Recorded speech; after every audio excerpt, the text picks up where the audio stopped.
भजन संहिता 73 उसका पहला वचन। सचमुच इस्राएल के लिए अर्थात शुद्ध मन वालों के लिए परमेश्वर भला है।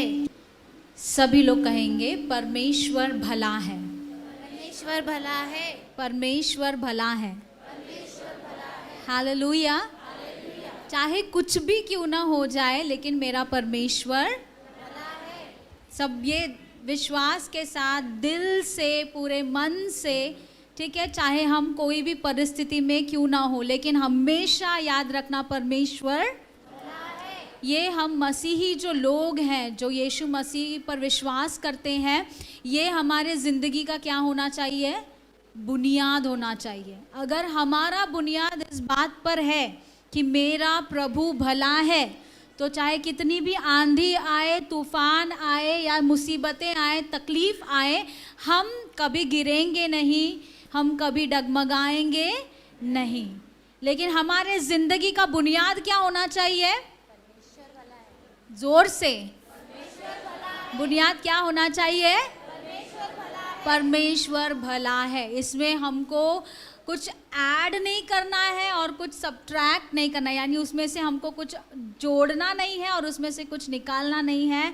ये बात हमेशा के लिए अटल तरीके से और बहुत ही मजबूती से हमारी आत्मा में हमको बसा लेना है कि यहोवा भला है, परमेश्वर भला है, वो भलाई ही को करता है। ओके, अब और एक वचन हम निकालेंगे जो हम सब बहुत अच्छी तरह से जानते हैं, इर्मिया उसका 29 अध्याय और 11 वचन।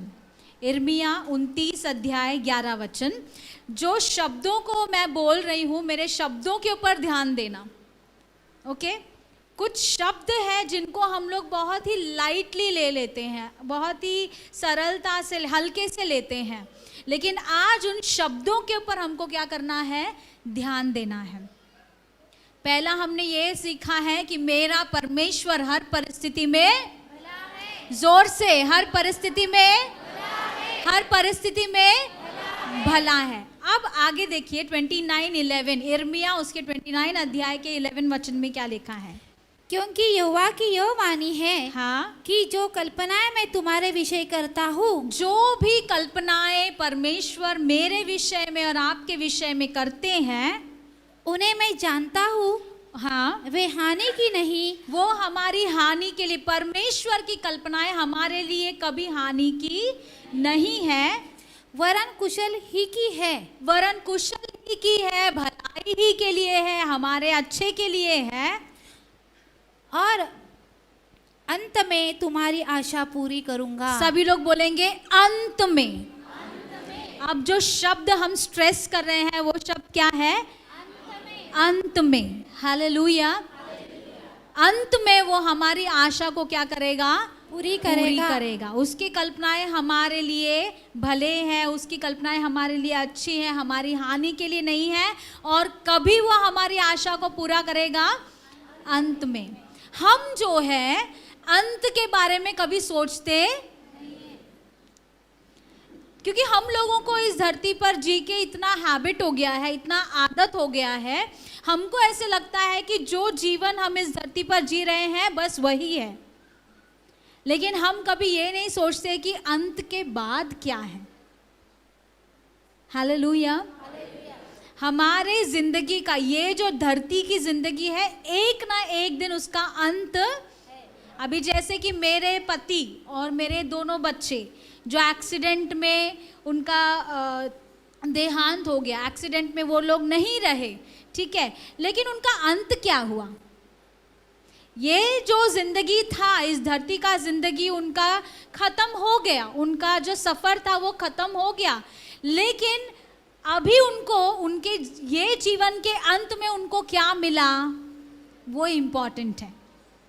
आज हम आप जो इतने दिनों से कलीसिया में आ रहे हैं, या फिर आपने अपनी सफ़र शायद आज से शुरुआत की रहेगी, कोई नए हैं यहाँ पर, तो हम हमेशा अपना नज़रिया जो है अंत की तरफ रखकर ही जीना सीखें। हालेलुया। कि आज तो ठीक है, आज मुझे आज जो मेरी ज़िंदगी में हो सकता है कि बहुत अच्छी चीज़ें हो रही है, बहुत बुरी चीज़ें हो रही है, सब कुछ हो रहा है। ये ज़िंदगी, ये आज की ज़िंदगी है, इस दुनिया की ज़िंदगी है, अभी तक की ज़िंदगी है। लेकिन जो भी है, देखो, आपको अगर प्रमोशन मिलता है, आप पास हो जाते हो, आपके ज़िंदगी में भलाइयाँ होती है, वो सब एक दिन क्या हो जाता है? पास हो जाता है। मतलब वो सब एक दिन निकल जाता है। एक समय होता है खुशी मिलने का, और वो खुशी क्या हो जाती है? निकल जाती है। और एक समय होता है जब जिंदगी में दुख आता है, तकलीफ आती है, और वो भी टिका नहीं रहता। जो दुख और तकलीफें हमारी जिंदगी में आती है, वो भी टिकता है क्या? नहीं। जैसे बोलते बाढ़ आया, क्या बाढ़ आते ही रहता है क्या? नहीं, वो आता है और वो चला जाता है। आंधी तूफान आते हैं और वो चले जाते हैं। कोई भी चीज इस दुनिया में जो है वो अटल नहीं है, जो हमेशा के लिए नहीं है। वो आना है और वो जाना है। दुख जो है आता है और उसको जाना भी है। सुख जो है आते हैं, उसको जाना भी है। इसीलिए ये जिंदगी के बारे में हम अपने जिंदगी के ऊपर अपने मन को, अपने हृदय को पूरी तरह से न लगाते हुए अंत में क्या होगा, और वचन बताती है कि अंत में कुशल ही। हालेलुया। तो परमेश्वर हमको ये क्या दे रहा है पता है? एक हमको हिम्मत दे रहा है, हमको एक प्रॉमिस दे रहा है कि देखो, मैं जो तुम्हारे लिए कल्पना करता हूँ वो हमेशा तुम्हारे भलाई के लिए, कुशल के लिए है, और अंत में मैं तुम्हारी आशा पूरी करूँगा। हम कौन सी आशा लेकर जी रहे हैं? अंत में हमको क्या आशा चाहिए? बहुत लोगों का आशा यही है कि हाँ, मेरा घर बस जाना चाहिए, मुझे जो बीमारी है वो निकल जाना चाहिए, या फिर जो मुझे तकलीफ़ है वो निकल जाना चाहिए, मेरा पूरा लाइफ सेटल हो जाना चाहिए, मेरे बच्चे ऐसे सेटल होने चाहिए, ये होना चाहिए, वो होना चाहिए। बस हम सोचते हैं कि वही क्या है? अंत है। लेकिन वो भी एक दिन क्या होने वाला है? निकल जाएगा। अंत जो है हमारा, इस जिंदगी के बाद की जिंदगी के बारे में सोचना है कि अंत में जब मैं यहाँ का सफ़र पूरा करूँगा, परमेश्वर बोलता है मैं तेरी आशा पूरी करूँगा। यानी हमारी आशा क्या है? What is our hope? हमारी आशा क्या है? हमारी आशा यही होनी चाहिए कि प्रभु मैं तेरे साथ रहूँ। जैसे यीशु मसीह ने कहा ना कि मैं जाता हूँ तुम्हारे लिए जगह तैयार करने के लिए, ताकि जहाँ मैं हूँ वहाँ तुम भी हो। तो हमारी आशा यही होनी चाहिए कि प्रभु जहाँ तू है वहाँ मैं आने पाऊँ।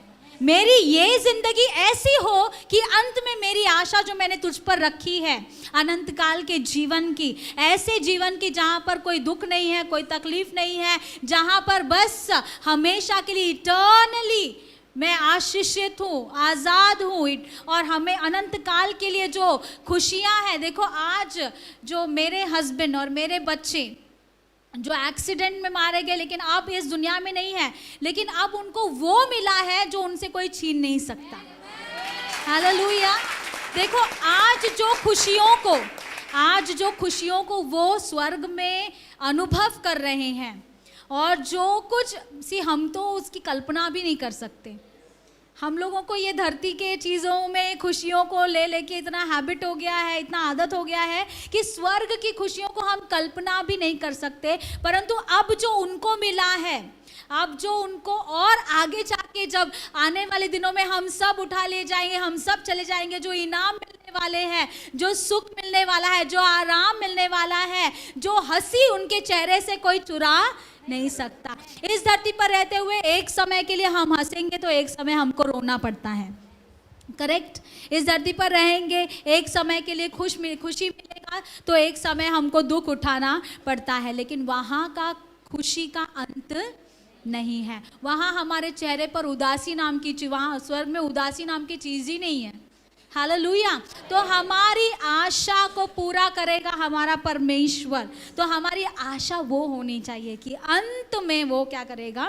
पूरा करेगा। तो आज मैं कुछ बातों को जो कॉमनली ज़्यादातर हम लोगों के अंदर आते हैं, और वो है प्रश्न, है ना, WHY, वाई, जिसको हम अंग्रेजी में बोलते हैं वाई, हिंदी में बोलते हैं क्यों। कभी ना कभी हम हर एक के ज़िंदगी में एक प्रश्न आता है, और वो प्रश्न है क्यों। 5 बहुत ही कॉमन प्रश्न जो बहुत लोगों के ज़िंदगी में आते हैं, जब कुछ दुर्घटना होता है, जब कुछ बुराई होती है, मौत हो जाता है, कुछ अलग हो जाता है, रिश्ते टूट जाते हैं, परिवार में कुछ तकलीफ़ें आती है, तो 5 कॉमन क्वेश्चन जो है लोगों को होते हैं। पहला कॉमन क्वेश्चन ये है कि मेरा जो जीवन साथी है, चाहे वो आपका पति हो, आपकी पत्नी हो, या जो भी मेरा जीवन साथी है, अगर जवानी में ही वो तुमसे अलग हो गए हैं, एक कम उम्र में अलग हो गए हैं, तो हमारे अंदर प्रश्न आता है कि इतने कम उम्र में हम अलग क्यों हुए। Okay, why is my companion separated from me at this young age. इस छोटे से उम्र में, इस कम उम्र में हम अलग क्यों हो गए। ओके, तो प्रश्न होता है क्यों प्रभु ऐसा क्यों होने दिया। ठीक है, और कभी दूसरा प्रश्न ये आता है जब छोटे छोटे बच्चों के साथ कुछ दुर्घटनाएं हो जाती, जैसे मेरे बच्चे छोटे छोटे थे, 5 साल का और 10 साल का था, और दुर्घटना में वो ना रहे, तो हमको प्रश्न आता है। छोटे छोटे बच्चों को बड़ी बड़ी बीमारियां हो जाती है, कभी कभी छोटे छोटे बच्चों को कैंसर हो जाता है, जानलेवा बीमारियां आ जाती है। छोटे छोटे बच्चे गर्भ में ही मिसकैरेज हो जाता है, गर्भपात हो जाता है। हमारे अंदर प्रश्न आता है प्रभु उसने क्या किया, वो तो मासूम है, ऐसा क्यों होने दिया। ठीक है, दूसरा प्रश्न जब छोटे छोटे बच्चों के साथ प्रीमैच्योर डेथ बोलते हैं ना जिसको, कि उम्र से पहले ही जिसका मौत हो जाता है, तो हमारे अंदर प्रश्न आता है क्यों। तीसरा प्रश्न हमारे अंदर ये आता है कि परमेश्वर तू जानता है कि इस दुनिया में दुष्ट लोग हैं, दुष्ट शैतान जो है वो दुष्टता करवा रहा है लोगों के साथ, तो तू इन दुष्ट लोगों के मन को परिवर्तन क्यों नहीं करता। तुझे पता है कि ये लोग क्या करने वाले हैं, जाकर गोलीबारी करके सबको मार देने वाले हैं, ये लोग जो है रायट्स क्रिएट करने वाले हैं, दंगा फसाद करके बहुत सारे लोगों का इसमें खून बहने वाला है, मासूम लोग मारे जाने वाले हैं। तो ये लोगों के मन को तो बदलता क्यों नहीं है परमेश्वर, इन लोगों का मन परिवर्तन क्यों नहीं होता। तुझे पता है ना कि ये लोग हानि करने वाले हैं, ये लोग दुष्टता करने वाले हैं, तो तू इनको बदलता क्यों नहीं है, ऐसा प्रश्न आता है। ठीक है, और कई बार ऐसे प्रश्न आते हैं कि प्रभु अच्छे लोगों के साथ बुरा क्यों होता है ना। कई बार हम कई लोगों को देखते हैं जिनकी ज़िंदगी बहुत अच्छी होती है, जो कभी किसी का दिल नहीं दुखाते, जो हमेशा दूसरों की भलाई चाहते हैं, जो बहुत अभिषिक्त होते हैं, अच्छी ज़िंदगी को जी रहे हैं, लेकिन उनके साथ कुछ बुरा हो जाता है। तो हमारे अंदर प्रश्न पड़ता है प्रभु इतने सारे लोग हैं जो बुराई कर रहे हैं, उनके ऊपर विपत्ति नहीं आती, अच्छे लोगों के साथ ही बुरा क्यों होता है। क्या यहाँ पे कोई रिलेट कर सकता है मैं जो बोल रही हूँ। कभी आते हैं आपको प्रश्न, हाँ, ये एकदम कॉमन है, प्रभु अच्छे लोगों के साथ बुरा क्यों होता है। ठीक है, और फिर लास्ट में एक कॉमन सवाल लोगों के मन में ये उठता है कि प्रभु ये जो युद्ध होते हैं दुनिया में, युद्ध में जो है, युद्ध तो देशों के बीच में होता है, लेकिन मारे जाने वाले कौन हैं, मासूम लोग हैं, मासूम बच्चे हैं, तो ये युद्ध तो रोकता क्यों नहीं है। कितने ही जगह पे बाढ़ आ जाती है और कई घर जो है बिखर जाते हैं, बह जाते हैं, कई लोगों का मौत, और सुनामी आ जाता है, कई लोगों का मौत होता है, उसमें सब पापी है क्या, नहीं, छोटे छोटे बच्चे भी उसमें बह जाते हैं, पूरा घर बह जाता है। कई देशों में जो है अकाल है, खाने को नहीं है, बराबर भोजन लोगों को नहीं मिलता है, और उसकी वजह से मौत हो जाती है, बीमारियां आ जाती है। तो हमारा प्रश्न ये है प्रभु ये सारी चीज़ें क्यों हो रही है, तो क्यों रोकता नहीं है। और होता क्या है जब हमको इन सवालों का जवाब नहीं मिलता, तो कई लोग जो है वो विश्वास से पीछे हट जाते हैं, क्योंकि उनको अपने सवालों का जवाब नहीं मिल रहा, वो हार जाते हैं। उनका वो लोग ये सोचने लगते हैं कि क्या परमेश्वर है भी, परमेश्वर, अगर परमेश्वर है तो ये क्यों रोक नहीं रहे हैं परमेश्वर। अगर परमेश्वर है, थैंक यू ब्रदर, अगर परमेश्वर है तो ये सारी चीज़ें रोक क्यों नहीं रहा। अगर परमेश्वर प्रेमी है तो वो ऐसे भयानक चीज़ लोगों के जीवन में होने क्यों देते हैं।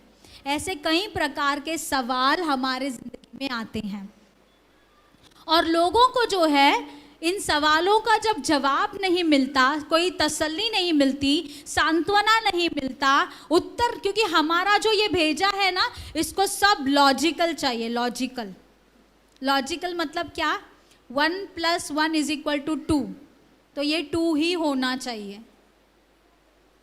मतलब हम सब चीज़ों को कैसा देखते हैं, इसका उत्तर मिलना ही चाहिए, ये चीज़ का उत्तर मिलना ही चाहिए, ठीक है। लेकिन हमारा विश्वास, हमारी विश्वासी ज़िंदगी, हमारा भरोसा जो हम परमेश्वर पर कहते हैं, करते हैं, वो हमेशा लॉजिकल होने की ज़रूरत नहीं है। अनदेखी वस्तुओं का प्रमाण है हमारा विश्वास। हालेलुया। लेकिन कई बार इन क्यों के जवाब, सवालों के जवाब हमको ना मिलने के कारण हमारा विश्वास या तो कम हो जाता है, या तो हम पीछे हट जाते हैं, परमेश्वर को ही छोड़कर कई लोग नास्तिक बन जाते हैं, कई लोग एग्नोस्टिक्स बन जाते हैं। एग्नोस्टिक्स मतलब वो लोग बोलते हैं कि नहीं नहीं, ये परमेश्वर के बारे में हम कुछ बता नहीं सकते। समझ में आ रहा है आप लोगों को? लेकिन ज़रूरी नहीं है कि हमारे हर वॉइस का जवाब हमको मिलना ही चाहिए, क्योंकि हमारा परमेश्वर, हमने शुरुआत कैसे किया कि वो भला है। इज़राइल के लिए परमेश्वर भला है, शुद्ध मन वालों के लिए परमेश्वर भला है। तो ये हमारे जीवन का बेसिक फाउंडेशन होना है, जो हमारे जीवन का बुनियाद होना है कि मेरा परमेश्वर भला है। ओके, अब हम बाइबल में कुछ एग्जाम्पल्स को देखेंगे। ये सारे सवालों का जवाब मैं आपको देने नहीं आई हूँ कि ये क्यों होता है, वो क्यों होता है। इसके सवालों का जवाब यहाँ पर आपको लॉजिकल रीजंस देने के लिए मैं नहीं आई हूँ, परंतु बाइबल में से कुछ घटनाओं को हम देख सकते हैं और हम कुछ समझ सकते हैं। लेकिन यहाँ आज मैं यही आपको बताने के लिए आई हूँ कि हमारा जो विश्वास है, हमारा जो भरोसा है परमेश्वर के ऊपर, वो कभी डगमगाना नहीं चाहिए। तुम्हारे सवालों का जवाब मिलता है तो प्रेज गॉड, बहुत अच्छी बात है। लेकिन कभी कभी तुम्हारे सवालों का जवाब ना मिले तो भी वो प्रभु ही है, उसको कोई बदल नहीं सकता। तुम्हारी परिस्थितियों के साथ तुम उसको तुलना नहीं कर सकते कि मेरी परिस्थिति में ऐसा हुआ तो परमेश्वर बदल गया। अभी तक वो भला था, जब तक सब भलाई हो रहा था वो भला था, लेकिन अब मेरे जिंदगी में जब बुराई हुआ तो वो बदल गया। नहीं, वचन कहता है वो न बदलने वाला परमेश्वर है। He is the same yesterday, today and for ever. वो कल, आज और युगान युग समान परमेश्वर है। हालेलुया। वो हमारी परिस्थितियां बदल सकती है, परंतु वो बदलने वाला, उसका प्यार बदलने वाला नहीं है। हालेलुया। अब बाइबल में एक व्यक्ति है अय्यूब के नाम से, हम उसको बहुत अच्छी तरह से जानते हैं, उसकी कहानी को हम अच्छी तरह से जानते हैं, ठीक है। अय्यूब जो है, अगर हम उसके पुस्तक को निकालेंगे तो हमको पता चलता है कि एक ही दिन में उसका सारा संसार, जैसे मानो कि उसका पूरा वर्ल्ड ये हो गया, स्वेप्ट अवे, उसका पूरा संसार जो है वो बिखर गया है ना। पढ़ेंगे हम लोग 13 वचन से, अय्यूब का लिखा हुआ 1 अध्याय 13 वचन से। एक दिन अय्यूब के बेटे बेटियां बड़े भाई के घर में खा रहे और दाख मधु पी रहे थे। तब एक दूत अय्यूब के पास आकर कहने लगा, हम तो बैलों से हल जोत रहे थे और गदहियाँ उनके पास चल रही थी कि शबा के लोग धावा करके उनको ले गए और तलवार से तेरे सेवकों को मार डाला, और मैं ही अकेला बचकर तुझे समाचार देने को आया हूँ। आगे, वह अभी यह कह ही रहा था कि दूसरा भी आकर कहने लगा, परमेश्वर की आग आकाश से गिरी और उससे भेड़ बकरियां और सेवक जलकर भस्म हो गए, और मैं ही अकेला बचकर तुझे समाचार देने को आया हूँ। वह अभी यह कह ही रहा था कि एक और भी आकर कहने लगा, कसदी लोग 3 दल बांधकर ऊँटों पर धावा करके उन्हें ले गए और तलवार से तेरे सेवकों को मार डाला, और मैं ही अकेला बचकर तुझे समाचार देने को आया हूँ। वह अभी यह कह ही रहा था कि एक और भी आकर कहने लगा, तेरे बेटे बेटियां बड़े भाई के घर में खाते और दाख मधु पीते थे कि जंगल की ओर से बड़ी प्रचंड वायु चली और घर के चारों कोनों को ऐसा झोंका मारा कि वह जवानों पर गिर पड़ा और वे मर गए, और मैं ही अकेला बचकर तुझे समाचार देने को आया हूँ।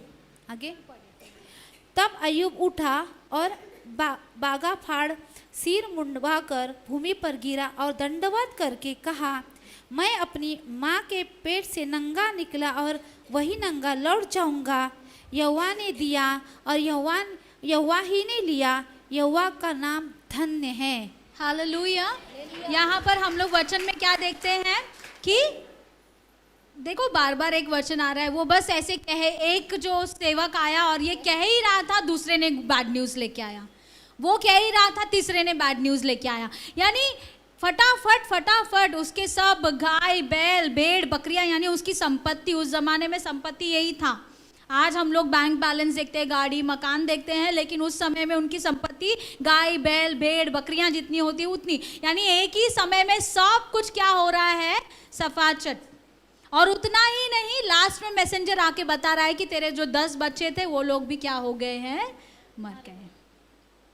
तो इतना दुख 20वें वचन में लिखा है कि अय्यूब जो है वो दुख से भरकर अपने बागा को फाड़ा, अपने सर पर उसने एशेस डाले और वो क्या कहने लगा, वो परमेश्वर को कहने लगा कि परमेश्वर ने मुझे ये सब दिया था। क्योंकि अय्यूब उस समय का सबसे वेल्दी अर्थात सबसे धनी, सबसे पैसे वाला व्यक्ति था और बहुत जाना माना व्यक्ति था, सारे लोग उसको जानते थे, बहुत ही रिस्पेक्टेड पर्सन था, ठीक है। लेकिन उसने सब कुछ अपना खो दिया और वो कहता है परमेश्वर ने मुझे ये सब कुछ दिया था, परमेश्वर ने ये सब कुछ दिया, परमेश्वर के नाम को महिमा मिले, praise the name of the Lord, blessed be the name of the Lord करके वो कहता है। बस इतना कम नहीं हुआ, फिर अगर आप दूसरे वचन में, दूसरे अध्याय में आप देखोगे तो ये देखो 7वें वचन से पढ़िए, दूसरा अध्याय 7वां वचन। तब शैतान यहोवा के सामने से निकला और अय्यूब को पाँव के तलवे से सिर की चोटी तक बड़े बड़े फोड़ों से पीड़ित किया। हाँ। तब अय्यूब खुजलाने के लिए एक ठिकरा लेकर राख पर बैठ गया। तब उसकी स्त्री बस यानी ये सब कम था कि उसके शरीर के ऊपर भी क्या हो गया, हमला हो गया, यानी उसकी सेहत भी क्या हो गई, बिगड़ गई, उसको पूरे सर से लेकर पैर तक फोड़े आ गए, यानी उसके जिंदगी में तकलीफ ही तकलीफ आ रहा है, एक के बाद एक तकलीफ आ रहा है। और ऐसे तकलीफ में उसको मिलने के लिए उसके दोस्त आ जाते हैं, और उसके दोस्त जब उसको मिलने के लिए आते हैं, वचन में ऐसे लिखा गया है कि वो लोग तुरंत उसको घेर लिए। देखो, जब हम 4 लोग थे कार में, मेरे हस्बैंड, मैं और मेरे 2 बच्चे, लेकिन मैं अकेली बच गई और मेरे परिवार के 3 जन गुजर गए। लेकिन जब मैं बची और जब मुझे ये सारी घटनाएं, शुरुआत में तो मुझे कुछ बताया नहीं गया क्योंकि मेरी खुद की परिस्थिति बहुत गंभीर थी, ऐसे डॉक्टर्स कहते हैं। मुझे इंटरनल इंजरीज, यानी जो अंदर स्प्लीन होता है, लिवर होता है, उसमें थोड़ा सा ब्लीडिंग हो रहा था, तो डॉक्टर्स ने कहा था कि इनका हालत बहुत ख़राब है, अगर अभी इनको कुछ बताया जाए तो शायद कोमा में जा सकती है या फिर कुछ भी इनके सर में कुछ असर हो सकता है। तो इसीलिए मुझे कुछ बताया नहीं गया था, मुझसे ये सारी बातें छुपाई गई थी। मेरे परिवार, मेरे ससुराल वाले लोगों को मुझसे मिलने नहीं दिया गया था, सिर्फ मेरे जो भाई बहन हैं वो लोग ही मेरे पास आते जाते रहे थे।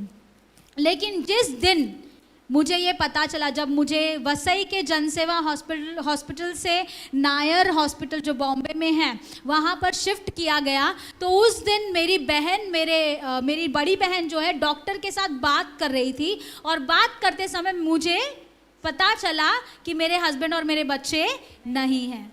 तो उस समय में मेरा दुख शायद आप समझ नहीं पाएंगे। हालेलुया। देखो, हम बोलते हैं कि सिस्टर मैं समझ सकती हूँ, लेकिन सबका अपना दुख होता है। जो दुख आपका है शायद मैं नहीं समझ पाऊंगी, और जो दुख मेरा है शायद आप समझ नहीं पाएंगे। लेकिन उस समय में पूरे भारत का मैं कह सकती हूँ, मुझे तो पता नहीं, लेकिन जो लोग मेरे आसपास से सब लोग मुझे बता रहे थे, पूरा भारत मेरे लिए प्रार्थना कर रहा था। कितना, this is called as brotherly love ना। बाइबल में लिखा है, how good and how pleasant it is for brethren to dwell together. ये हिंदी में क्या कहेंगे पता नहीं, कितना अच्छी बात है, कितनी भली बात है जब भाई बहन सब मिलकर रहते हैं। यानी हर कलीसिया, बॉम्बे और विशेषकर जो वसई विरार साइड की जो कलीसियाएं हैं, सारी कलीसिया मेरे लिए प्रार्थना कर रही थी, मेरे लिए आर्थिक मदद भेज रही थी। लोग आकर मुझे मिलने लगे। जैसे अय्यूब के पास हम देखते हैं कि उसके दुख में उसके दोस्त तुरंत आकर उसको क्या कर लिए, घेर लिए, ताकि वो अपने दुख में कमजोर ना पड़े। हालेलुया। कलीसिया देखिए, हम अपने ही बारे में सोचते ना रहें, मेरा ही दुख बड़ा है, मेरा ही तकलीफ बड़ा है, नहीं। परमेश्वर का प्रेम इसमें दिखाई देता है कि जब सामने वाला दुखी हो तो हम तुरंत तत्पर रहे कि हम उसके दुखों में उसको घेर लें। हालेलुया। हमको क्या करना है, उनके दुखों में उनको सांत्वना देना है, ताकि वो अपने दुख में पीछे ना हटे, ताकि वो अपने दुख में कहीं बिखर ना जाए। हालेलुया। मैं आप सभी का धन्यवाद देना चाहती हूँ, क्योंकि आप भी कलीसिया है जिन्होंने मेरे लिए प्रार्थना किया है, जिन्होंने मेरे लिए मदद किया है, जो मेरे लिए सब, और इससे बड़ी चीज़ है क्या दुनिया में। हाँ, हालेलुया। देखो, इतना सारा घटना हुआ, इतने सारे ऑपरेशंस के थ्रू मुझे जाना पड़ा, लेकिन मेरे ऊपर 1 रुपया का कर्जा परमेश्वर ने होने नहीं दिया, क्योंकि परमेश्वर ने मुझे इतने भाई बहन दिए, इतने माता पिता दिए, इतने बच्चे दिए, जो आकर मुझे मेरे दुख के समय में घेर लिए, मुझे आर्थिक मदद किया, प्रार्थनाओं से मदद किया, मेरे साथ बैठकर आंसू बहाने वाले मिले, मुझे सांत्वना देने वाले मिले। अय्यूब के साथ उसके 3 दोस्त तुरंत आकर उसको क्या, ये है मसीही प्रेम, ये है यीशु मसीहा का प्रेम। तुम मेरे चेले हो कैसे जानोगे, जब तुम्हारे अंदर प्रेम होगा। हालेलुया। हम मसीही लोग, हम मसीही कलीसिया प्रेम बांटने वाले लोग हैं। चाहे कुछ मिले ना मिले, प्रेम तो हम दे ही सकते हैं। हालेलुया। अय्यूब के 3 दोस्त उसके साथ आकर उसको घेर लिए उसके दुख के समय में, और अय्यूब के 3 दोस्त 7 दिन तक अय्यूब कुछ नहीं बोला। वचन में लिखा हुआ है 7 दिन तक अय्यूब चुपचाप बैठा रहा, और उसके दोस्त भी उसके साथ चुपचाप बैठे रहे, क्योंकि वो जानते थे कि इसका दुख बहुत बड़ा है। ये देखिए, वचन हम पढ़ेंगे 2 अध्याय का 13 वचन पढ़िए। तब वे 7 दिन और 7 रात उसके संग भूमि पर बैठे रहे, परंतु उसका दुख बहुत ही बड़ा जानकर किसी ने उससे एक भी बात न कही। उनको पता था इसका दुख बड़ा है, उन्होंने उसको कोई सवाल जवाब नहीं किया, उन्होंने उसको कुछ पूछा नहीं। दुख के समय में ये ज़रूरी है कि आप उस इंसान के, इसीलिए यीशु मसीह ने भी कहा कि जो शोक मनाते हैं उनके साथ हम भी शोक मनाएं। हालेलुया। ये नहीं कि जाके हम उसके साथ फटाफट बातें करने लगे, बहुत कुछ सवाल प्रश्न करने लगे, उसको और कन्फ्यूजन में हम डालने लगे, ऐसा नहीं है। हम उसके साथ बैठकर क्या करें, उसके दुख में हम शामिल हो जाए। यही मेरे साथ हुआ। कई लोग मेरे साथ आए, मेरे दुख के समय में मुझे घेर लिए और मसीह का प्रेम बांटा, और इसीलिए मैं आज आपके सामने खड़ी हूँ। वरना इतनी बड़ी आंधी और इतने बड़े तूफान के बाद खड़े रहना मुश्किल है। मुझे ये घटना होकर अब सिर्फ 5 महीने हुए हैं। मैं आपको बता दूं कि डॉक्टर्स जो है, मैं खुद डॉक्टर से जब मैं बातें करने लगती थी, मैं खुद डॉक्टर को पूछती थी कि कब मैं उठकर बैठ पाऊंगी, कब मैं चल पाऊंगी, मेरा ये हालत कब तक। मुझे ये सारी चीज़ें पता नहीं थी। मुझे ऐसे बताया गया था कि मेरे पति और मेरे बच्चे भी बहुत सीरियस कंडीशन में हैं, तो मेरे अंदर एक ये था कि मैं जल्द से ठीक हो जाऊं। मैं उनको देखूं। तो मैं डॉक्टर से हर दिन सवाल करती थी कि मुझे ये दर्द कब चला जाएगा। मुझे खुद से उठकर बैठने नहीं होता था, मुझे उठाकर बिठाना पड़ता था और पीछे ऐसे पकड़ना पड़ता था। अगर कोई नहीं पकड़े तो मैं नीचे गिर जाती थी। तो मैं डॉक्टर से जब पूछती थी, डॉक्टर बोलते थे, डॉक्टर थी डॉक्टर हमारे वसई हॉस्पिटल में, उन्होंने कहा कि तुम्हारा ये जो लीवर है उसको फूलने के लिए, तुम्हारे लीवर का चोट ठीक होने के लिए कम से कम 6 महीने लगेंगे। अब 5 महीना हुआ है और मैं चल फिर रही हूँ, उठकर खड़ी हूँ, बातें कर रही हूँ। हालेलुया। उन्होंने मुझे एक्सरसाइज दिया था लीवर को, क्योंकि लीवर जब पूरा ऐसे हो जाता है तो उसको फिर से फुलाने के लिए वो लोग मुंह से कुछ एक्सरसाइजेस होते हैं वो करने पड़ते हैं। लेकिन मैं जानती हूँ कि मेरा दुख ही इतना बड़ा था कि मैं क्या एक्सरसाइज करूँगी, इसीलिए मैंने एक्सरसाइजेस भी ज़्यादा किया नहीं। लेकिन जब मैं कुछ नहीं कर रही थी तो सारी कलीसिया मेरे लिए कुछ कर रहा था, मसीही भाई बहन मेरे लिए कुछ कर रहे थे, और उनकी प्रार्थनाओं से मेरा अंदरूनी जो जख्म है वो जल्द से जल्द रिकवर हो गया। 6 महीने के पहले मुझे सांस ही लेने में नहीं परंतु चल फिर कर बोलने में भी परमेश्वर ने क्या किया है, मदद किया है। मुझे परमेश्वर ने खड़ा किया है। Hallelujah, hallelujah. तो अय्यूब के दोस्त उसके साथ आकर बैठे, उसके साथ शोक करने लगे, उसको तसल्ली देने लगे। कुछ नहीं बोले वो लोग, उसके दुख में सिर्फ शामिल हुए। लेकिन थोड़ा सा स्टोरी में क्या होता है, वहाँ पे ट्विस्ट आ जाता है। अगर 3 अध्याय में हम लोग देखेंगे, 3 अध्याय का पहला वचन पढ़ो। इसके बाद अय्यूब मुंह खोलकर अपने जन्म दिवस को धिक्कारने और कहने लगा। बस इसके बाद अय्यूब ने मुंह खोल दिया, अय्यूब ने मुंह खोल दिया, अय्यूब ने मुंह खोल दिया। और मुंह खोलते ही उसके पास सवाल शुरू हो गए। कैसे कैसे सवाल शुरू हो? 11-12 पढ़िए। मैं गर्भ ही में क्यों न मर गया? मैं क्यों जिंदा हूँ? मैं गर्भ में क्यों नहीं मर गया? पेट से निकलने ही मेरा प्राण क्यों न छूटा? क्यों मैं मेरे माँ के पेट से निकलने से पहले ही क्यों नहीं मर गया? मैं घुटनों पर क्यों लिया गया? मैं छातियों को क्यों पी नहीं पाया? ऐसा ना होता तो मैं चुपचाप पड़ा रहता, मैं सोता रहता और विश्राम करता। मतलब देखो उसका क्यों शुरू हो गया, इतना सारा चीज मेरे जिंदगी में हो गया तो मैं क्यों जिंदा हूँ, मैं क्यों जी रहा हूँ। उसी दिन अगर ये नौबत देखने से अच्छा उसी दिन अगर मैं जिस दिन पैदा हुआ था उसी दिन मर जाता तो कितना अच्छा था।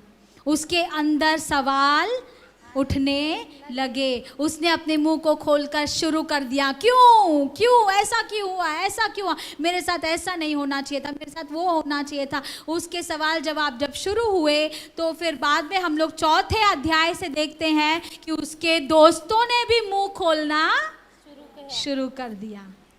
जब तक अय्यूब का मुंह बंद था उसके दोस्तों का मुंह भी बंद था। जब अय्यूब का मुंह खुला तो उसके दोस्तों का भी मुंह खुल गया और उसके दोस्त बोलने लगे, जरूर तूने कुछ पाप किया होगा, जरूर कोई छुपा हुआ पाप तेरे अंदर है, जरूर तूने तू सेल्फिश होगा, तू गरीबों को मदद नहीं करता था, तू इतना धनी हो के शायद तूने गरीबों की गरीबी में उनको मदद नहीं किया होगा, कुछ तो गुप्त पाप तेरे अंदर जरूर होगा, इसीलिए ऐसा हो रहा है।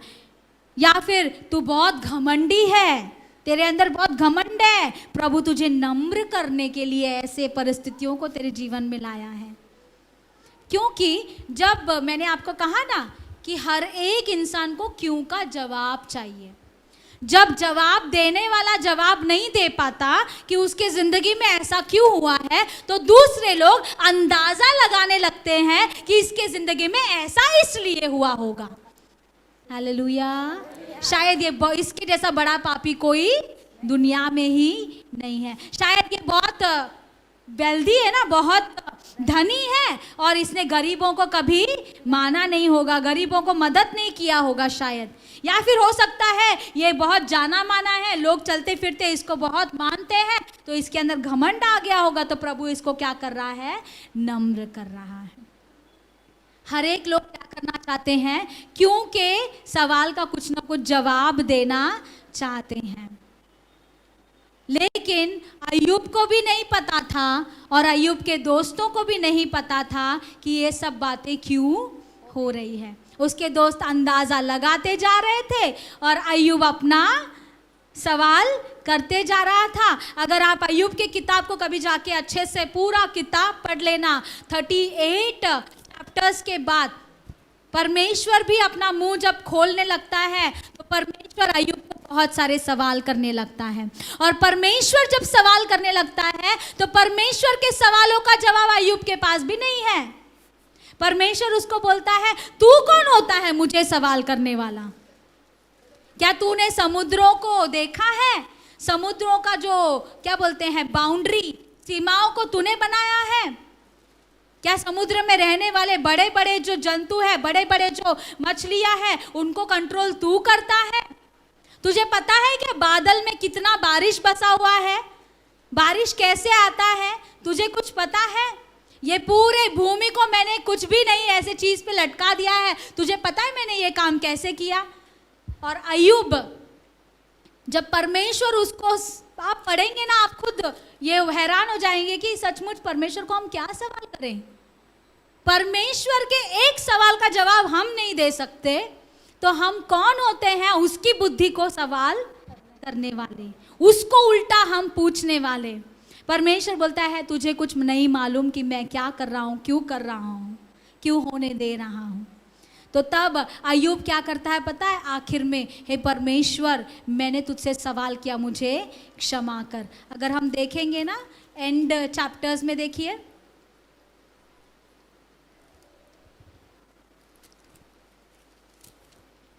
42 अध्याय को देखिए, पहले वचन से पढ़िए, 42 का पहले से 6 तक पढ़िए।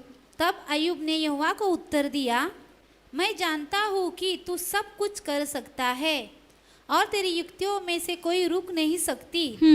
तूने पूछा, तू कौन है जो ज्ञान रहित होकर युक्ति पर पर्दा डालता है? परंतु मैंने तो जो नहीं समझता था वही कहा, अर्थात जो बातें मेरे लिए अधिक कठिन और मेरी समझ के बाहर थी, जिनको मैं जानता भी नहीं था। तूने कहा, मैं निवेदन करता हूँ, सुन, मैं कुछ कहूँगा। मैं तुझसे प्रश्न करता हूँ, तू मुझे बता। परमेश्वर कहता है कि तू मुझे प्रश्न कर रहा था, लेकिन अब मैं तुझसे प्रश्न करता हूँ, तू भी मुझे उत्तर दे। बता बादल में कितना बारिश बसा हुआ है, बता। और बहुत सारे क्वेश्चंस को परमेश्वर कहते हैं उनका उत्तर तू मुझे दे। जब अय्यूब एक भी उत्तर नहीं दे पा रहा है तब एंड में उसने क्या कहा? मैंने कानों से तेरा समाचार सुना था, परंतु अब मेरी आंखें तुझे देखती है। हाँ, इसलिए मुझे अपने ऊपर घृणा आती है और मैं धूल और राख में पश्चाताप करता हूँ। अब मैं धूल और राख में क्या करता हूँ? पश्चाताप करता हूँ। मेरे बाइबल में लिखा गया है, I take back everything I said. जो भी मैंने कहा है उन बातों को मैं क्या करता हूँ? वापस ले लेता हूँ। मैंने तुझसे प्रश्न किए, उन बातों को मैं वापस ले लेता हूँ और मैं पश्चाताप करता हूँ। क्या तुमने अपनी परिस्थितियों में कभी परमेश्वर को सवाल किए हैं? परमेश्वर की भलाई के ऊपर सवाल किया है? परमेश्वर जो कर रहा है उसके ऊपर तुमने सवाल उठाया है? उसकी बुद्धि को हमने पॉइंट आउट करने की कोशिश की है? तो परमेश्वर बोलता है आज ये समय है कि हम उसके लिए क्या करें? पश्चाताप करें, क्योंकि हमारी बुद्धि उतनी बड़ी नहीं है जो उसकी बुद्धि को समझ पाए। हमको जो समझ में आता है उसको हम पकड़े रहें। क्या समझ में आता है? कि वो भला है। हालेलुया। तो उस चीज को हम क्यों नहीं पकड़े रहें? जो नहीं समझ में आता है उसको लेकर हम उससे दूर होने के बजाय जो हमारे समझ में आ रहा है उस चीज के ऊपर मनन करते हुए, उसी चीज को पकड़े हुए हम अपने विश्वास में क्या करना है? आगे बढ़ते जाना है। हालेलुया। यूहन्ना उसका 13 अध्याय 7वां वचन पढ़ो। यूहन्ना 13 अध्याय 7वां वचन।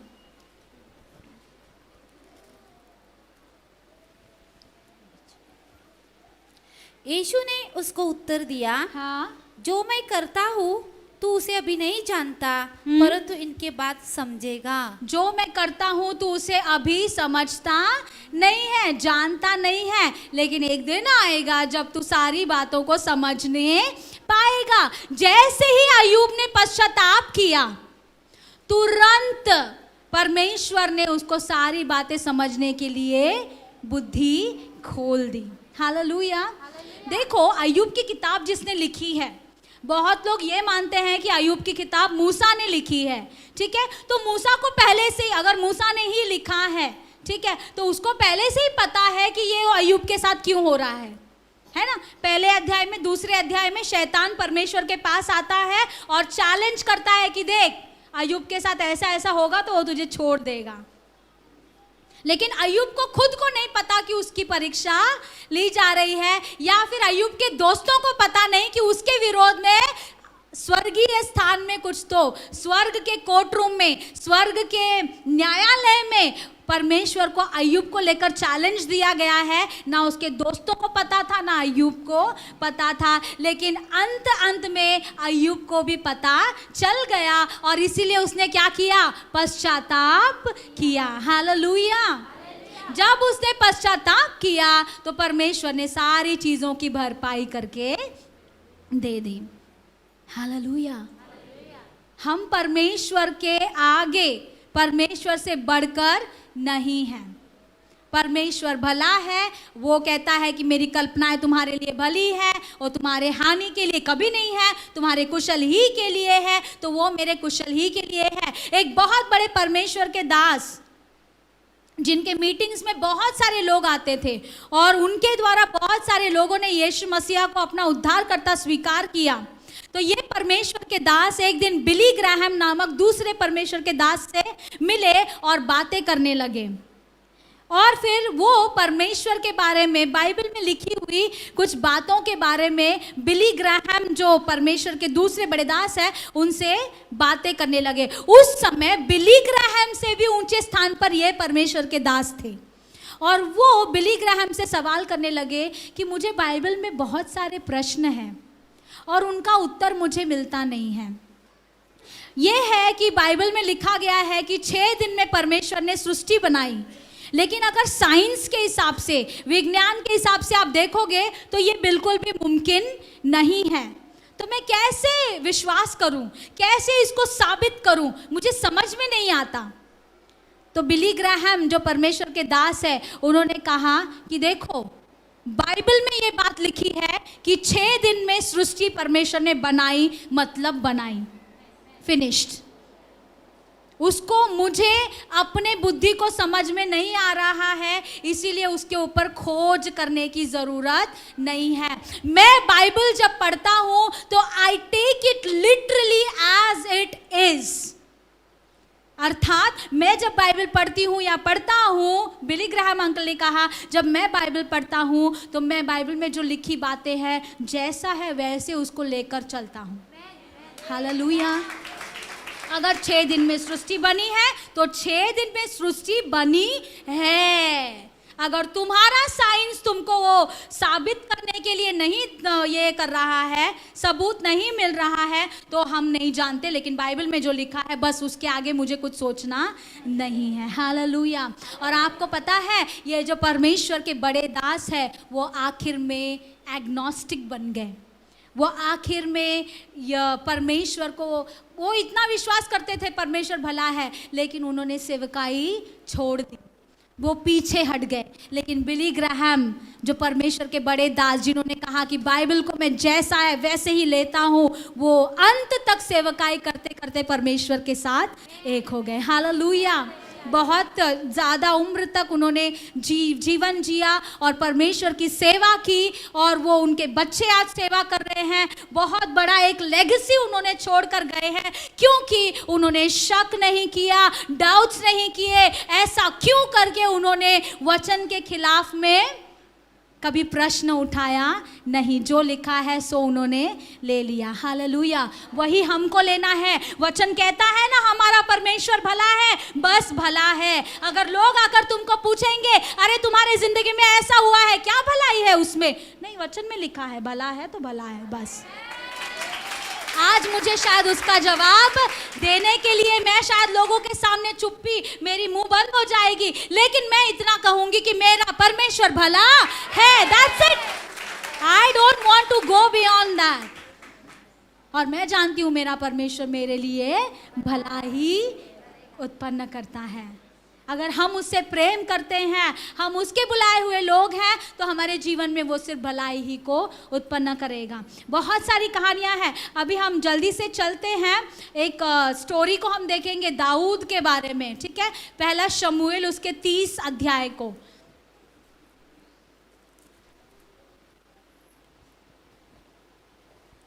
मेरे पास अभी कितना टाइम है?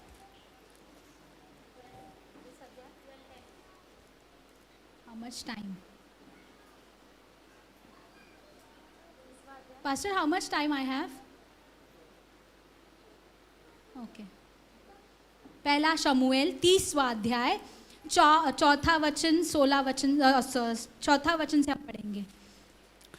तब दाऊद और वे लोग जो उसके साथ थे चिल्लाकर इतना रोए कि फिर उसमें रोने की शक्ति न रही। ओके, देखो यहाँ पर मैं आपको स्टोरी का बैकग्राउंड बता देती हूँ। दाऊद जो है वो शाऊल राजा दाऊद को मारना चाहता था, इसीलिए दाऊद शाऊल राजा से भागकर पलिश्ती देश में आकर बस गया, ठीक है। और पलिश्तियों ने दाऊद को एक नगर दिया जिसका नाम था सिकलग।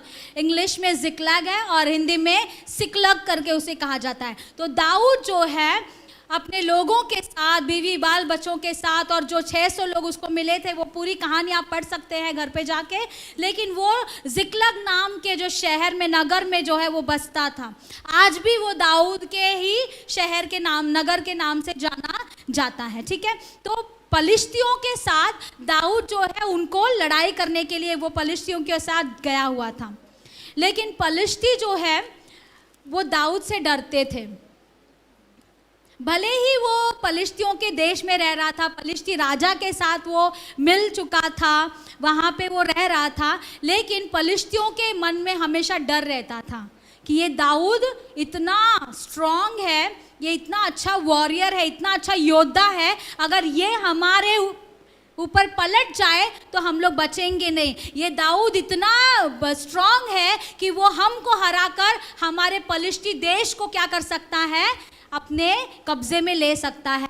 इसीलिए वहाँ के लोगों ने राजा से कहा है, हे राजा, दाऊद को अपने साथ मिलने मत देना, अपने साथ लड़ाई में आने मत देना। किसी दिन अगर वो उल्टा हो गया तो हम लोग हार जाएंगे और हमको उसका गुलाम बन जाना पड़ेगा।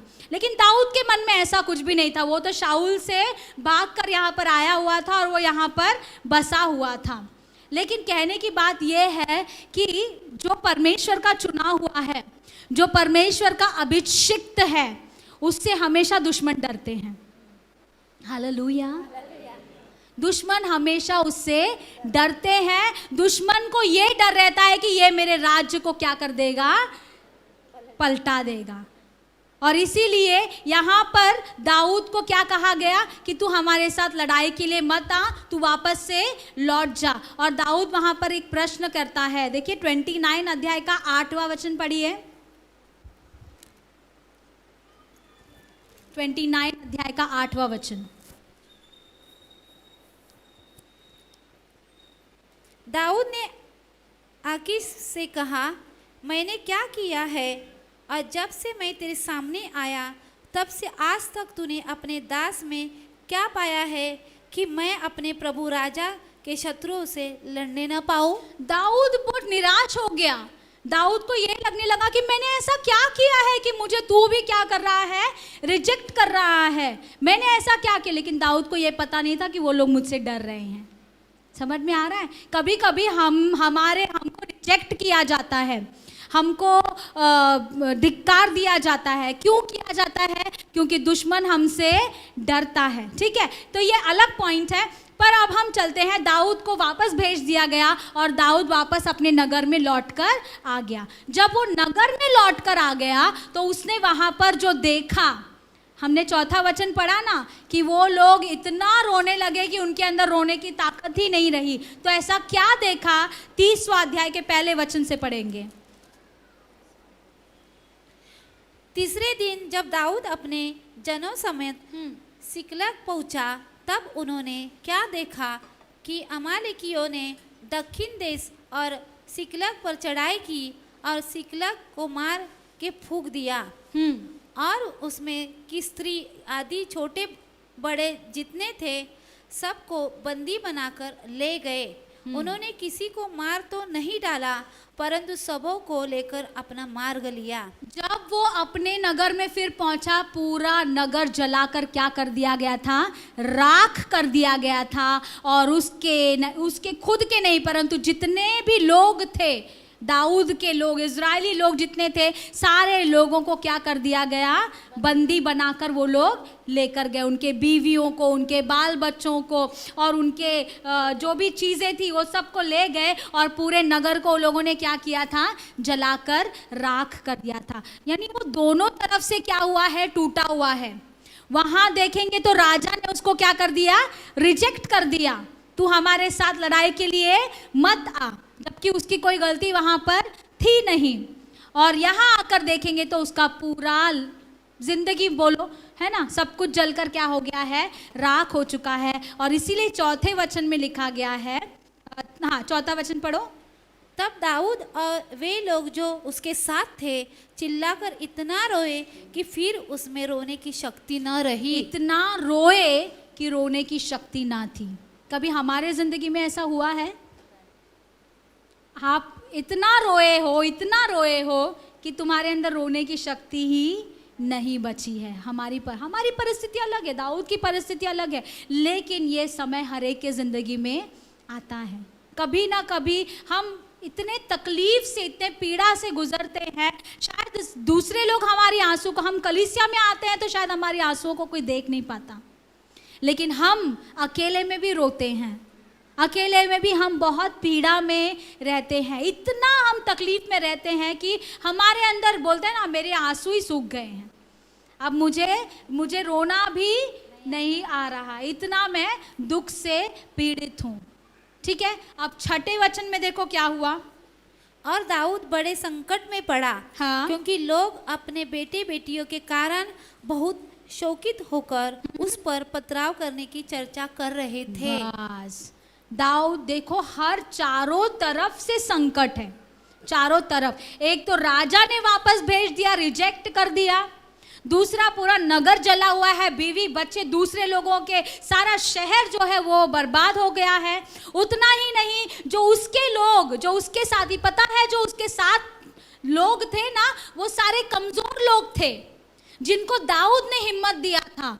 वो सारे लोग जो है बहुत ही कमजोरी, अलग अलग प्रकार के पीड़ाओं में, अलग अलग प्रकार के दुखों में फंसे हुए थे। लेकिन दाऊद के पास वो लोग आए और दाऊद ने उनको अपना क्या बना लिया? अपना वॉरियर बना लिया, उनको हिम्मत दिया, उनको वापस उसने खड़ा किया।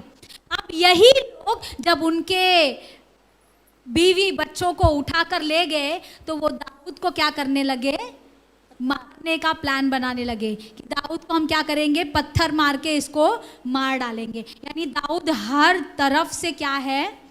पीड़ित है, हर तरफ से तकलीफ में है, हर तरफ से संकट में है। तो उसको क्या करना चाहिए? जब हम हर तरफ से घेरे जाते हैं, परिवार के अंदर आओ तो तुमको रोना धोना है, दफ्तर में जाओ तो वहां पर तकलीफ है, सारे लोग तुम्हारे विरोध में, तुम अच्छा करने जाओ तो तुम्हारे विरोध में लोग हो जाते हैं।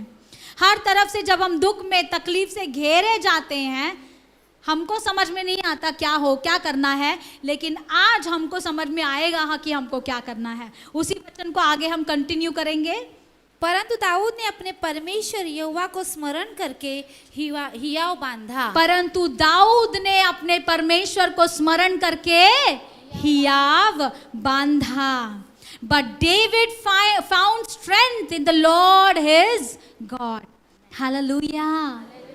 हम जो है अपना बल जो है लोगों के अंदर ढूंढने की कोशिश करते हैं। जब हम तकलीफ में आते हैं तो दूसरों के पास हम अपने आप को सांत्वना लेने की कोशिश करते हैं। तकलीफ में आते हैं तो हम कुछ और चीजों को ट्राई करने की कोशिश करते हैं। Hallelujah, hallelujah. Thank you Jesus, thank you Jesus. Hallelujah. लेकिन दाऊद को पता था कि सब जगह से मैं फंसा हुआ हूँ, जो मेरे अपने हैं वही मुझे मारने के पीछे पड़े हैं, राजा के पास मैं नहीं जा सकता और मेरे पास कोई खुद की भी कुछ चीज़ है, मैं अंदर से भी तकलीफ में हूँ, मैं बाहर से भी तकलीफ से घेरा हुआ हूँ। किसके पास जाके रोऊं, किसके पास जाके मदद मांगूं, कौन मेरी सहायता करेगा? वचन कहता है दाऊद ने किसको स्मरण किया? परमेश्वर को स्मरण किया। हालेलुया।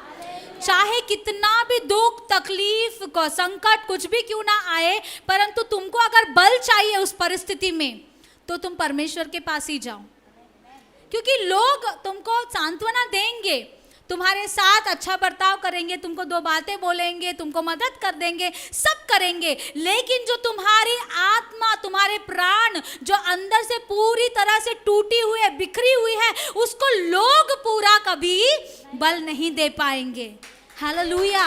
लोगों के पास वो ताकत नहीं है कि वो तुम्हारी आत्मा और तुम्हारे प्राण में जो तकलीफ है, पीड़ा है, दुख है, उसको उठा सके। वो केवल और केवल परमेश्वर ही कर सकते हैं। इसीलिए तुम चाहे कोई भी तकलीफ में हो, कोई भी परिस्थिति क्यों ना आए, दाऊद के जैसा यहोवा को स्मरण करो और उसमें अपना बल ढूंढो। वो he will never fail you, वो आपको कभी भी फेल करेगा नहीं। हालेलुया। आगे देखो, आगे दाऊद परमेश्वर से बातें करने लगता है। आगे पढ़िए सिस्टर, 7वां वचन।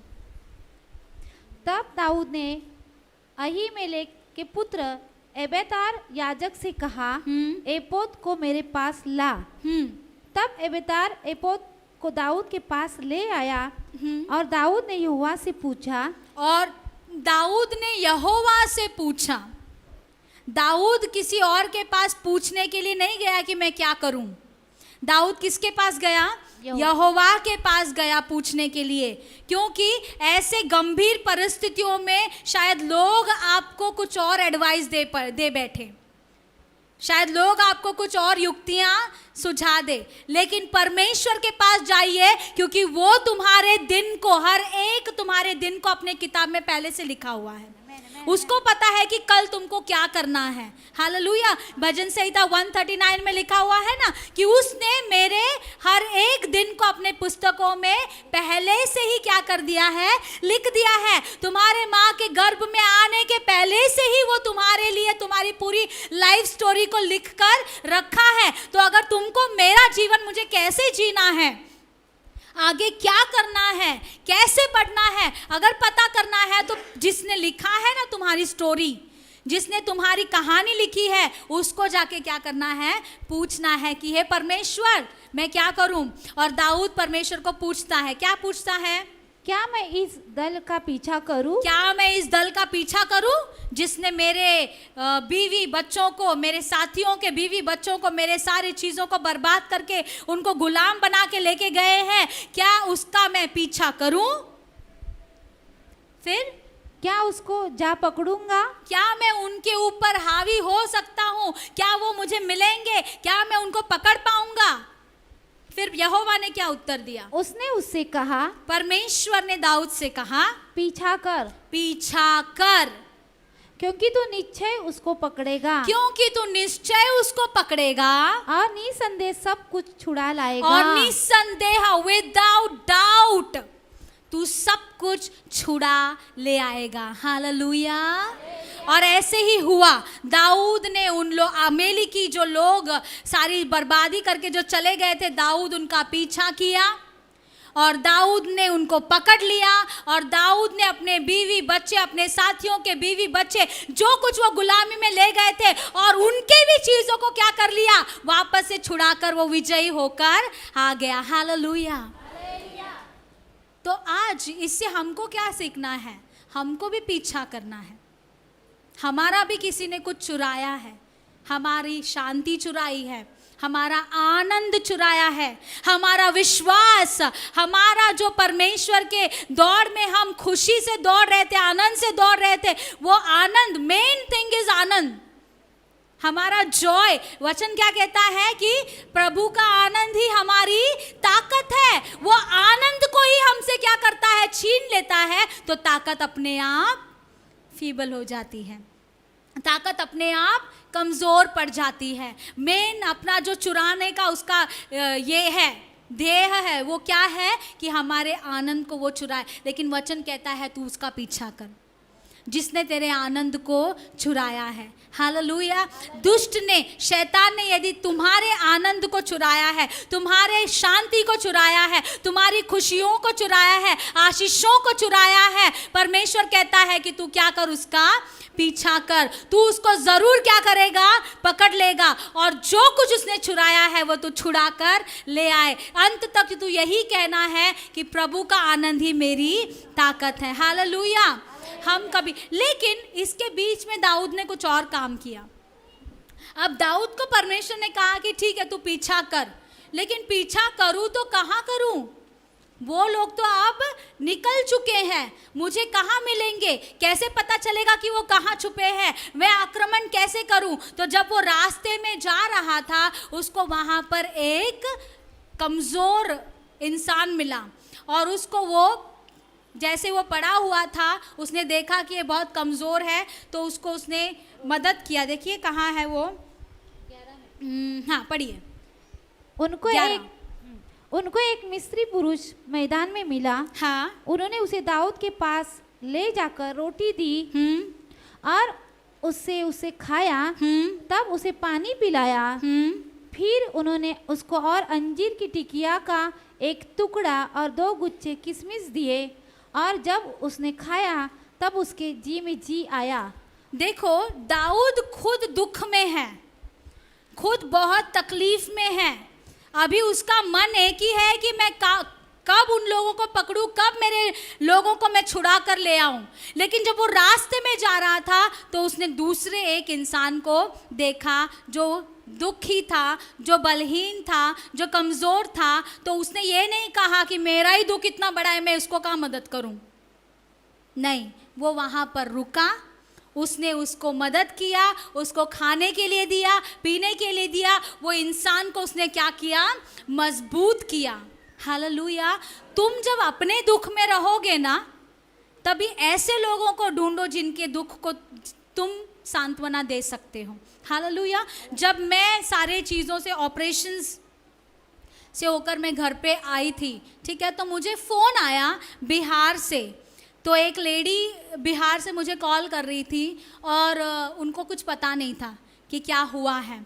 तो वो अपना दुख मेरे साथ बांटने लगी कि उसके घर में क्या क्या हो रहा है, उसके हस्बैंड के साथ क्या हो रहा है, उसके बच्चों के ऊपर क्या हो रहा है। वो अपने दुखों को क्या करने लगी, मुझसे बांटने लगी। आप और ब्रदर मिलकर मेरे लिए क्या करो, प्रार्थना करो। उनको ये भी नहीं पता कि ब्रदर अब नहीं रहे, बच्चे अब नहीं। वो मेरी परिस्थिति को जानती नहीं थी। तो उस परिस्थिति में मैं क्या करूं? क्या मैं उसको ये फ़ोन पे बोल दूं कि सिस्टर तुम्हारा दुख मेरे सामने कुछ नहीं है, फ़ोन रख दो? ऐसे बोलूं क्या? नहीं। कभी कभी ऐसे होता है कि तुम्हारा दुख भले ही बड़ा हो, सामने वाला का दुख तुम्हारे सामने कुछ भी नहीं है, लेकिन जैसे दाऊद रुका और उस इंसान को उसने मदद किया, उस बलहीन व्यक्ति को उसने बल दिया, वैसे हमको भी रास्ते में जब हम अपने यात्रा में हैं, अपने ज़िंदगी के सफ़र में हैं, तुम्हारे लाइफ में भी कुछ लोग आएंगे जिनके तकलीफ़ तुमको आके वो बताएंगे, या फिर तुम जानते हो कि उनके ज़िंदगी में ये प्रॉब्लम है। कभी ये मत सोचना कि मेरा प्रॉब्लम उससे बड़ा है, वो तो कुछ भी नहीं है। नहीं, तुम रुको, थोड़ा दूसरे के तकलीफ़ों में भी क्या करो, रुक जाओ, उनको भी थोड़ा मदद करो, उनको भी थोड़ा हिम्मत दो, उनके लिए तुम कुछ करो। हालेलुया। और फिर हुआ क्या, दाऊद ने जब वो पूरा अच्छा बल पाया, तो उस व्यक्ति को पूछा तू कौन है? तो वो कहने लगा, अरे जो अमालेकी है ना, उनमें से एक का मैं गुलाम हूँ, एक का मैं दास हूँ। मैं 3 दिन से बीमार पड़ गया था, तो वो लोगों ने सोचा कि मेरी बीमारी उनको भी फैल जाएगी, इसीलिए मुझे रास्ते पर छोड़कर वो लोग चले गए। जैसे ही उस इंसान ने कहा, वो मिस्री ने कहा कि मैं अमालेकियों का दास हूँ, तो दाऊद का ट्यूबलाइट चमक गया। अमालेकी लोगों ने ही आकर जिक्लग को क्या किया था, आग लगाया था। इसका मतलब ये जानता होगा कि वो लोग कहाँ गए हैं। हालेलुया। यानी परमेश्वर दाऊद को रास्ता बताने के लिए उसको छोड़कर गया है। हालेलुया। तो कभी ये ना सोचे कि मेरा दुख ही बड़ा है। हो सकता है सामने वाले के दुख के तुम भागीदार हो जाओ तो तुम्हें तुम्हारे दुख का हल मिल जाए। Hallelujah, hallelujah. तो उसको उस मिस्री को पूछा, तू जानता है उन्होंने ये शहर किसने जलाया? हाँ, अमालेकियों ने जलाया। और तू जानता है वो लोग कहाँ गए? हाँ, मैं जानता हूँ। तो दाऊद ने पूछा, मुझे बताएगा? वो बोलता है, बताऊंगा, लेकिन एक शपथ खा कि तू मुझे मारेगा नहीं, तू मुझे छोड़ देगा। दाऊद बोलता है ठीक है, और वो बता देता है। और दाऊद फिर चला जाता है उनका पीछा करके, उनके ऊपर उनको पकड़कर उन्होंने जो कुछ लूटा है उतना ही नहीं, उससे बढ़कर वो लेकर लौट कर आता है। हालेलुया। समस्याओं में भी कभी कभी हल परमेश्वर रख देता है। इसीलिए कभी किसी और के दुखों को भी अनदेखा ना करें, किसी और के तकलीफ़ों को भी हम मामूली तकलीफ़, मेरा ही बड़ा तकलीफ़ है, ऐसे कहकर हम ना चले। और मैंने भी उस सिस्टर से बातें की, उनके तकलीफ़ों को सुना। फिर हम तीनों जो है, मेरी ननंद है, मेरे जेठ की लड़की, हम तीन साथ में रहते हैं। ये लोग मेरे साथ रहते हैं। जब से ये एक्सीडेंट हुआ मैंने निर्णय लिया कि मैं अपने मायके में जाकर रहूँगी नहीं, मैं अपने ही घर में रहूँगी। तो ये दोनों बच्चे जो है वो मेरे साथ रहने का उन्होंने निर्णय लिया है। मैं हर चीज़ उन्होंने मेरे लिए किया है, हर चीज़। मुझे नहलाने से लेकर, मुझे मेरा वॉशरूम क्लीन करने से लेकर हर एक चीज़ ये दोनों ने मेरे लिए किया। परमेश्वर ने उनको मेरे लिए रखा है। हालेलुया।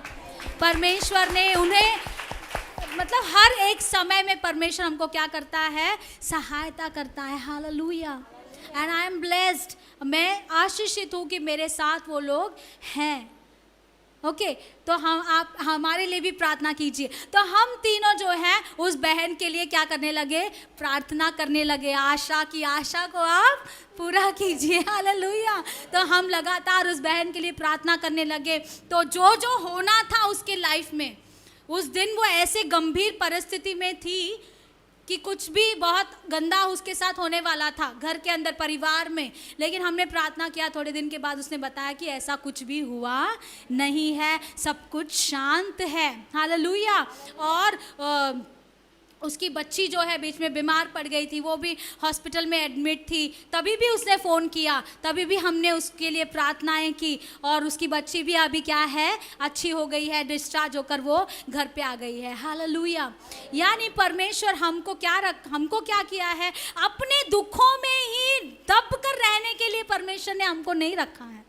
परमेश्वर कहता है कि तुम्हारे दुखों में भी तुम दूसरों के लिए क्या बनो? एक हिम्मत देने वाले बनो, दूसरों के लिए हम सहायक बने। हालेलुया। जरा अपने आप से नजर हटाकर हम दूसरों की ओर भी देखने लगे। दाऊद ने वही किया और इसीलिए उसको परमेश्वर ने एक रास्ता बता दिया। हालेलुया। देखिए प्रोवर्ब्स नीति वचन का 11 में 1 देखिए।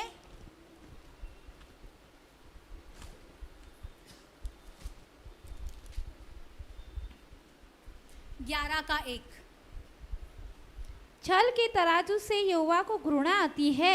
छल के तराजू से यहोवा को घृणा आती है, परंतु वह पूरे बटखरे से प्रसन्न होता है। परंतु वह बटखरे से प्रसन्न होता है। बटखरे पूरे, फिर से पढ़िए वचन।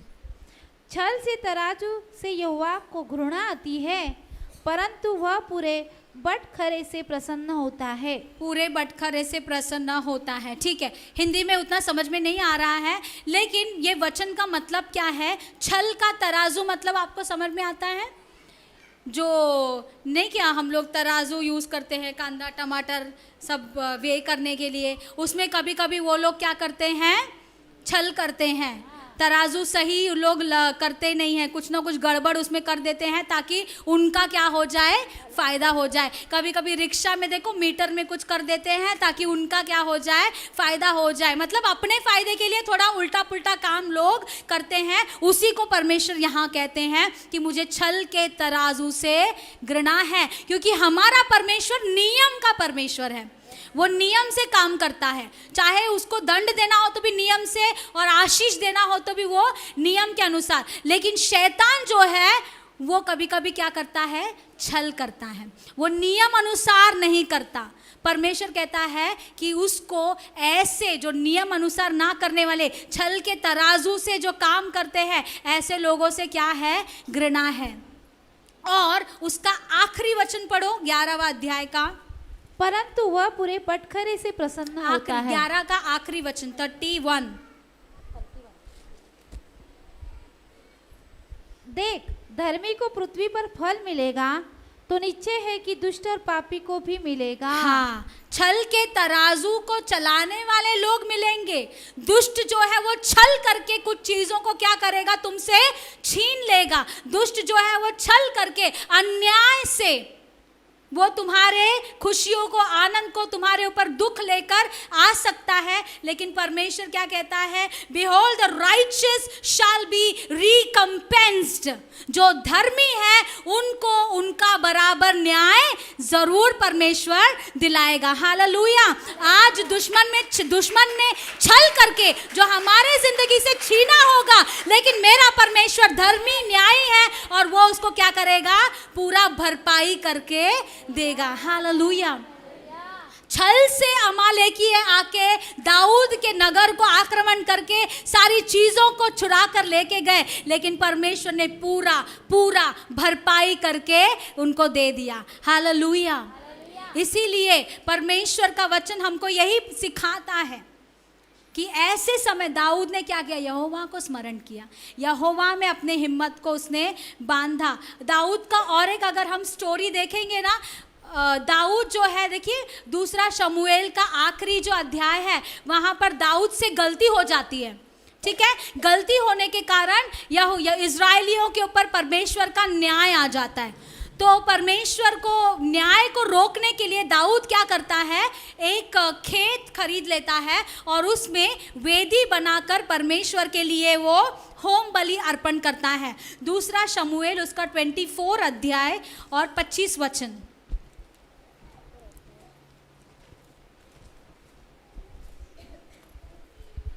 तब दाऊद ने वहाँ यहोवा की एक वेदी बनाकर होम बलि और मेल बलि चढ़ाए, और यहोवा ने देश के निमित्त विनती सुन ली। तब वह महामारी इस्राएल पर से दूर हो गई। दाऊद ने यहोवा के लिए होम बलि चढ़ाई और महामारी इजरायलियों के ऊपर से दूर हो गई, हट गई। हालेलुया। होम बलि चढ़ाने के बाद वहां पर क्या बचता है, कोई भी चीज जलाने के बाद क्या बचता है, राख, है ना।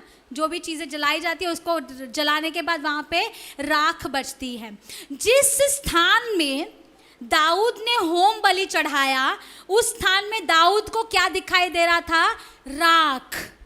लेकिन कुछ ही सालों के बाद दाऊद के बेटे सुलेमान ने उसी स्थान पर मंदिर बनाया, और मंदिर का जो अति पवित्र स्थान था, जहाँ पर यहोवा निवास करता था, जहाँ पर महायाजक जाकर साल में एक बार प्रायश्चित का दिन के लिए बलिदान चढ़ाते थे, जहाँ पर परमेश्वर मूसा से बातें करता था, अति पवित्र स्थान यानी परमेश्वर की निवास स्थान, परमेश्वर की उपस्थिति। तो जिस जगह पे दाऊद ने राख देखा था, उसी जगह पर जब सुलेमान ने मंदिर बनाया तो वो जो जगह थी वहाँ पर अति पवित्र स्थान बनाया गया था, अर्थात वहाँ पर परमेश्वर निवास करते थे।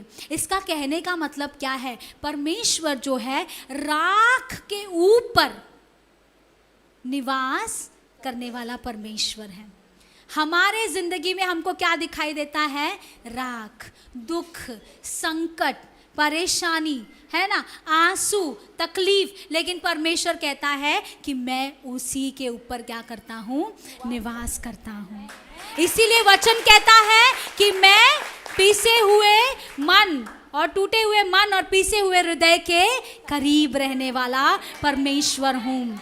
उसी के ऊपर परमेश्वर निवास करता है। आज आपका मन टूटा है, आपका दिल पिसा है, परमेश्वर, आप बहुत ही तकलीफ में है, दुख में है, परमेश्वर कहता है कि मैं तेरे करीब हूँ, मैं तेरे ऊपर क्या करता हूँ, निवास करता हूँ। वहां से लोग मेरी महिमा को देखेंगे। इसीलिए यशायाह उसका 61 अध्याय, यशायाह उसका 61 अध्याय, उसके 3 वचन को हम अगर पढ़ेंगे तो वहां पर परमेश्वर हमको एक सुंदर चीज को बता रहे हैं। यशायाह 61:3, जाति जाति तेरे पास प्रकाश के लिए और राजा तेरे आरोहण के प्रताप की ओर आएंगे। यशायाह 61:3, और सियोन के विलाप करने वालों के सिर पर की राख दूर करके, सियोन के विलाप करने वालों के सिर पर की राख को दूर करके सुंदर पगड़ी बांधू, सुंदर पगड़ी बांधूंगा। हालेलुया। अय्यूब ने क्या किया? जब उसको पता चला कि मेरे सारे बच्चे मर गए, मेरे भेड़ बकरी गाय बैल सब कुछ बिखर गए, दुश्मनों ने मुझे लूट लिया, आग आकर बर्बाद हो गया, तो अय्यूब ने क्या किया? अपना बागा फाड़ा, अपने सिर को मुंडाकर अपने सिर के ऊपर राख, क्योंकि उस जमाने में शोक करने का एक तरीका था। लोग जो है राख को क्या करते थे? उड़ाते थे और उनके सिर के ऊपर राख भर जाता था। यानी लोगों को देख के ही पता चलता था कि ये इंसान क्या कर रहा है? शोक मना रहा है। परमेश्वर कहता है कि अब वो राख की ज़रूरत नहीं है। उस राख को मैं क्या कर दूंगा? हटाकर एक सुंदर पगड़ी तेरे सिर के ऊपर मैं रख दूंगा। हालेलुया। परमेश्वर हमारे दुखों को, हमारे तकलीफों को, हमारे ग्रीफ को, हमारी पीड़ाओं को, हमारे आंसुओं को नहीं देखना चाहता है। वो हमारे जिंदगी में एक सूखापन, हमारे होठों पर उदासी नहीं देखना चाहता है। परमेश्वर कहता है कि मैं उसको क्या कर दूंगा? हटाकर सुंदर पगड़ी। हालेलुया। जो महिमा, सुंदर पगड़ी, उस समय में जो इजरायली लोग थे वो लोग बहुत सुंदर सुंदर ऐसे पगड़ियों को क्या करते थे? पहनते थे। हालेलुया। जब वो शोक कर रहे होंगे तो राख होता था, जब वो लोग नहीं शोक कर रहे हैं तो उस समय में वो सुंदर पगड़ियों को क्या करते थे? पहनते थे। परमेश्वर कहता है कि beauty for ashes, I will give you beautiful beauty for ashes. Hallelujah. और आगे वचन में क्या लिखा है? कि उसका विलाप दूर करके हर्ष का तेल लगाऊं, विलाप दूर करके हर्ष का तेल लगाऊं, और उसको उदासी हटाकर ये यश का ओढ़ना उड़ाऊं। उदासी हटाकर यश का ओढ़ना। इंग्लिश में अच्छी तरह से लिखा है oil of Joy for morning. परमेश्वर हमको क्या देता है? आनंद का तेल हमारे ऊपर उंडेल देता है। और the garment of praise for spirit of heaviness. Spirit of heaviness मतलब क्या होता है? उदासी की आत्मा। जब तुम्हारे जीवन में घटनाएं, मेरे साथ जो हुआ वो मेरी आत्मा को क्या कर सकती है? उदास कर सकती है। इतनी उदासी, इतनी उदासी, इतना ग्रीफ कि कई लोग जो है सुसाइड करने के बारे में सोचते हैं, कई लोग जो है परमेश्वर को छोड़ देते हैं, कई लोग जो है डिप्रेशन में चले जाते हैं, कई लोग पागल हो जाते हैं, कई लोग गुस्सा होते हैं, बहुत ही अग्रेसिव हो जाते हैं। अलग अलग रिएक्शन होता है जब हमारी आत्मा जो है वो दुख से भर जाती है, स्पिरिट ऑफ हैवीनेस। लेकिन परमेश्वर क्या कहता है? मैं उस स्पिरिट ऑफ हैवीनेस, उस दुख से भरी आत्मा, तेरे विलाप को मैं क्या करूंगा? हटाकर गारमेंट ऑफ प्रेज, यानी मैं स्तुतियों का ओढ़ना तुझे क्या करूंगा? दूंगा, ताकि तेरे दुख में भी तू क्या कर सके? मेरी स्तुति कर सके, मेरी महिमा कर सके, मुझे ऊंचा उठा सके। हालेलुया। लोग तेरे दुखों को नहीं देखेंगे, लोग तू जो मेरे लिए स्तुति कर रही है, जो मेरे लिए स्तुति कर रहा है, वो देखेंगे। Hallelujah. Lord is going to give us a garment of praise instead of heaviness. Hallelujah. तो हम जो सवाल हमारे अंदर उठते हैं, ये क्यों? देखिए बहुत सारे कारण हैं। कई चीज़ इस धरती पर इसीलिए होता है क्योंकि आज भी श्राप धरती पर हैं। हम यीशु मसीह श्रापित बने ताकि हमको श्राप से आज़ादी मिले। हम श्राप से आज़ाद हैं। जो यीशु पर विश्वास करते हैं वो श्राप से आज़ाद है, लेकिन ये धरती अभी भी श्राप में है और हम इस धरती के अंदर रहते हैं। हालेलुया। इसीलिए ये श्राप जो है धरती के अंदर कार्य करती है।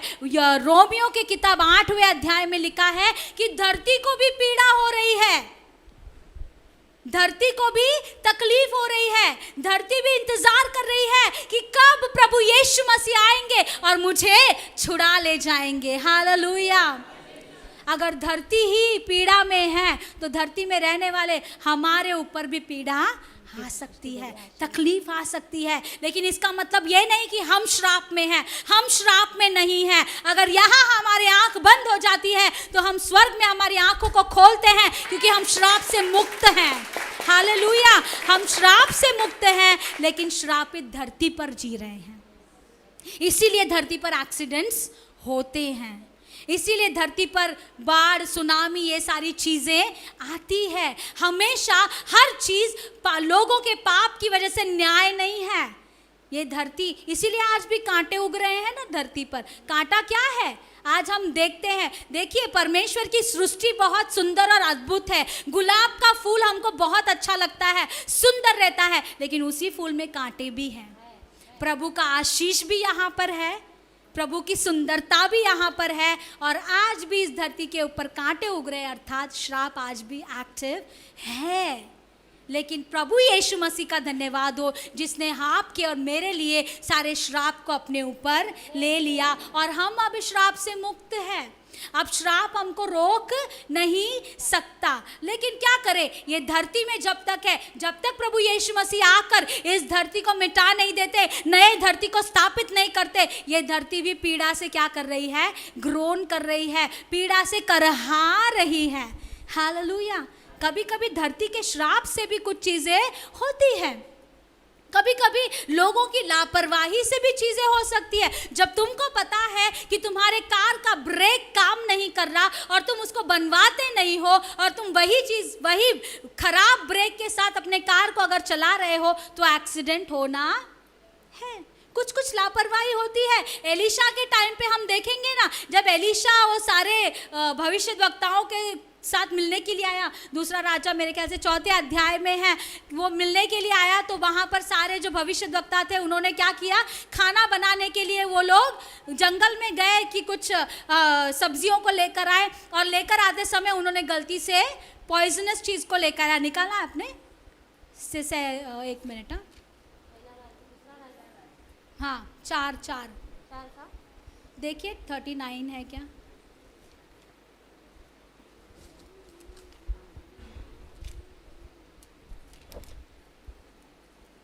हाँ, दूसरा राजा 4 अध्याय उसका 39 वचन।